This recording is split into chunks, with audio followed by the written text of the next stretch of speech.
नदीला मोठा पूर आल्यामुळे संग्रामपूर तालुक्यातील मोमिनाबाद रिंगणवाडी गावाचा संपर्क तुटला. आजारी रुग्ण, विद्यार्थी व शेतकऱ्यांचे हाल. वानमादीवरील पूल झाला लहान, बंधारा मोठा. संग्रामपूर तालुक्यातील रिंगणवाडी गटग्रामपंचायत हद्दीतील मोमिनाबाद गावाकडे जाण्या-येण्यासाठी असलेल्या वान नदीवरील पुलावरून सध्या पाणी वाहत असल्याने गावकऱ्यांचे हाल होत आहेत. रिंगणवाडी आणि मोमिनाबाद या दोन गावांच्या मध्ये वान नदीवर पूल तयार केलेला असून त्याची उंची मुळातच कमी आहे. त्यातच अलीकडे नदीपात्रात उभारलेल्या नवीन बंधाऱ्यामुळे पाण्याची पातळी वाढली असून गेल्या 8-10 दिवसांपासून पुलावरून पाणी वाहते आहे. यामुळे मोमिनाबाद गावाचा वरवड-बकाल या मुख्य बाजारपेठेशी संपर्क पूर्णपणे तुटला आहे. गावकऱ्यांच्या सोयीसाठी पूल उभारण्यात आला होता. बंधारा नव्हता तोवर सर्व काही व्यवस्थित सुरू होते. मात्र जलसंधारणाच्या अनुषंगाने नदीवर बंधारा तयार केला.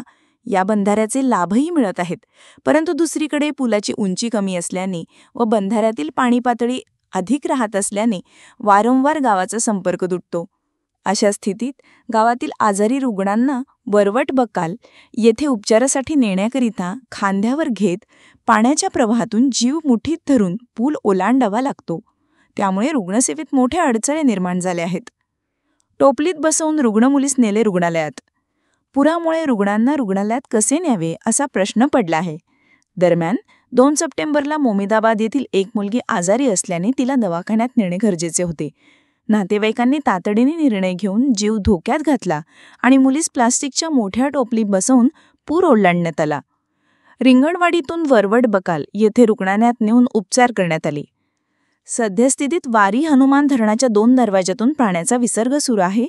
त्यामुळे वान नदीला पाणी वाहते असून गावाजवळच्या पुलावरून पाणी वाहते आहे. पुलाची उंची कमी असल्याने शालेय विद्यार्थी, शेतकरी आणि नागरिकांना दरवर्षी त्रास होत आहे. संबंधित विभागाने याकडे लक्ष देऊन पुलाची उंची वाढवावी अशी मागणी नागरिकांकडून होत आहे.